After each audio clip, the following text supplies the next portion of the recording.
All welcome to my channel. ఇది పత్తి చెట్టు. సో పత్తి ఈసారి మేము పెట్టలేదు, కాకపోతే ఇంటికాడనే పత్తి చెట్లు అయితే వచ్చినాయి. సో పత్తికాయలు అయితే ఇట్లుంటాయి. సో అందరికీ తెలుసు కాటన్ అంటే. ఇది ఇంకొక పత్తి చెట్టు, కనకాంబర చెట్ల పక్కకే వచ్చింది. సో ఇవైతే మేము పెట్టలేదు ఈసారి, వాటికి అవే వచ్చినాయి. సో ఇదే పత్తి పువ్వులు. పత్తి అయితే ఇట్లనే వస్తుంది. పత్తి అంటే అందరికీ తెలుసు, తెల్ల బంగారం అని కూడా అంటారు. సో ఈ పత్తితోనే మనకి బట్టలు తయారవ్వడం, ఇంట్లో దీపాలకి వత్తులు వెలిగించేదానికి ప్రిపేర్ చేస్తారు. సో వీటినే ఎక్కువ క్వింటాల్ లాగా అమ్ముతారు. అన్నిటికీ ఈ పత్తినే యూజ్ చేస్తారు. ఈసారి మేము చేనులో అయితే పత్తి పెట్టలేదు, ఓన్లీ కందులు వేసినాము. ఈసారి చేనులోకి వెళ్ళినప్పుడు పత్తి చేనులు అండ్ కంది కూడా చూపిస్తా. ఇంట్లో పూజకు కావాల్సిన వత్తుల కోసం అయితే మా అమ్మ ఈ పత్తి తీస్తుంది ఇప్పుడు.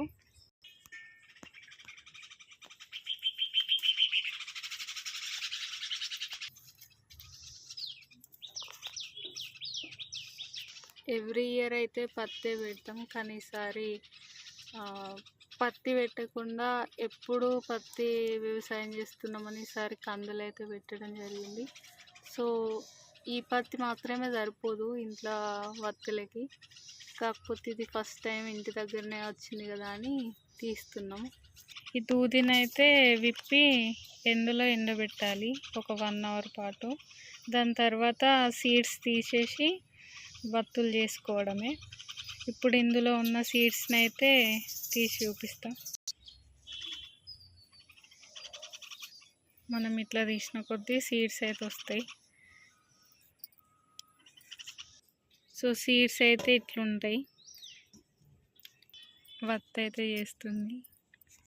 సో వత్తులు అయితే ఇట్లాగా చేసుకోవడమే అంతే. Thank you so much. Please do like, share and comment.